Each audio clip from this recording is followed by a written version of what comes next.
হাদিসের মধ্যে আসছে সমস্ত মানুষ পরামর্শে সিদ্ধান্ত নিবে চলো বাবা আদমের কাছে চলে যাই, তাকে গিয়ে একটু আমরা আবদার করি, বাবা রে আমাদের জন্য আল্লাহর কাছে একটু সুপারিশ করুন, আল্লাহ যেন তাড়াতাড়ি আমাদের বিচারটা শুরু করে দেয়। সব মানুষ হযরত আদম আলাইহিস সালামের কাছে চলে যাবে। আদম আলাইহিস সালামকে গিয়ে বলবে, আব্বা তুমি না আমাদের আদি পিতা। দুনিয়ার বুকে বড় গর্ব করে বলেছে আমাদের আদি পিতা হলো আদম। আজকে বাবা বড় বিপদে পড়ে গেছি, আমরা সন্তানরা বড় বিপদে আছি, বাবা আমাদের দিকে একটু তাকাও। ও বাবা আমাদের হয়ে একটু আল্লাহর কাছে সুপারিশ করো, আল্লাহ যেন তাড়াতাড়ি আমাদের বিচারটা শুরু করে দেয়। আদম আলাইহিস সালাম বলবেন, লাস্তু লাহা ওয়ালাকিন আলাইকুম বিনূহ। হে আমার সন্তানেরা, আজকে ভয়াবহ দিবসে আমি তোমাদের জন্য সুপারিশ করতে পারবো না, তার কারণ জানি না আল্লাহ আমার সঙ্গে কি আচরণ করবে। আমি আদম নিজের চিন্তায় বিভোর। তোমরা চলে যাও হযরত নূহ আলাইহিস সালামের কাছে। সকল মানুষ হযরত নূহ আলাইহিস সালামের কাছে গিয়ে একই ধরনের আবদার করবে। নূহ আলাইহিস সালাম বলবেন, লাস্তু লাহা ওয়ালাকিন আলাইকুম বিইব্রাহিম।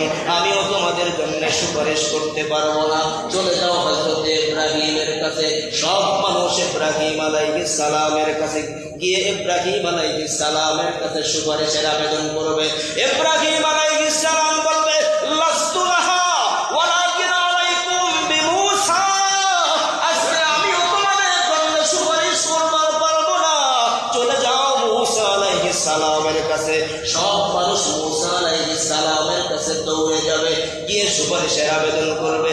মূসা আলাইহিস সালাম একই জবাব দিবে, লাস্তু লাহা ওয়ালাকিন আলাইকুম বিঈসা। আমিও আজকে তোমাদের জন্য সুপারিশ করতে পারবো না, চলে যাও হযরত ঈসা আলাইহিস সালামের কাছে। বাবা আদম বলে যাবে, নূহ আলাইহিস সালাম বলে যাবে, শীস আলাইহিস সালাম বলে যাবে, ইদ্রিস আলাইহিস সালাম বলে যাবে, ইলিয়াস আলাইহিস সালাম বলে যাবে, আলিয়াস আলাইহিস সালাম বলে যাবে, যুলকিফিল আলাইহিস সালাম বলে যাবে, লূত আলাইহিস সালাম বলে যাবে, হুদ আলাইহিস সালাম বলে যাবে, সালেহ আলাইহিস সালাম বলে যাবে, ইব্রাহিম আলাইহিস সালাম বলে যাবে, ইসমাঈল আলাইহিস সালাম বলে যাবে, ইসহাক আলাইহিস সালাম বলে যাবে, ইয়াকুব আলাইহিস সালাম বলে যাবে, ইউসুফ আলাইহিস সালাম বলে যাবে, মূসা আলাইহিস সালাম বলে যাবে, ইউসা আলাইহিস সালাম বলে যাবে, জাকারিয়া আলাইহিস সালাম বলে যাবে, ইয়াহইয়া আলাইহিস সালাম বলে যাবে, শুআয়ব আলাইহিস সালাম বলে যাবে। এ বাবা দাউদ আলাইহিস সালাম বলে যাবে, দাউদ আলাইহিস সালামের ছেলে সুলাইমান আলাইহিস সালাম বলে যাবে, উযাইর আলাইহিস সালাম বলে যাবে, ঈসা আলাইহিস সালাম বলে যাবে, সবাই বলে যাবে। কিন্তু জানোনি বাবা, একটা মানুষ সেদিন তোমারে আমারে ভুলবে না, তিনি হলেন মুহাম্মদুর রাসূলুল্লাহ।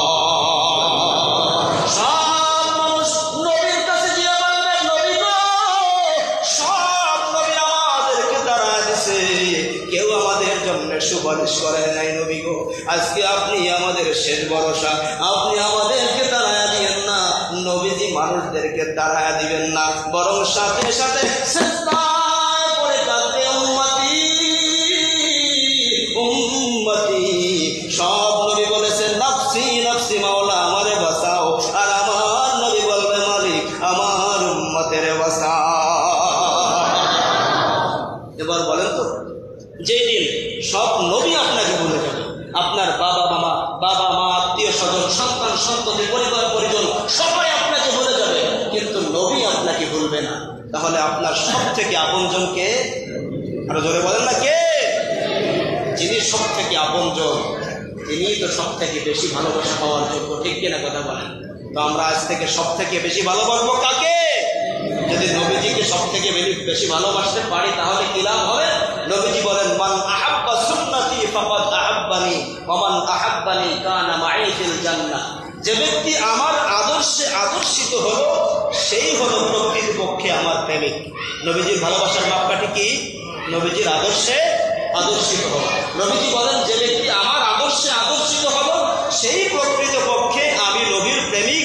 আর যে ব্যক্তি আমার প্রেমিকের খাতায় নাম লেখাইতে পারলো হাসরের ময়দানে, সেই ব্যক্তি আমি নবীর সাথে জান্নাতে থাকবো। আমরা সবাই নবীর সাথে জান্নাতে থাকতে চাই তো ইনশাআল্লাহ। আল্লাহ পাক রব্বুল আলামিন আমাদের সকলকে তৌফিক দান করুন।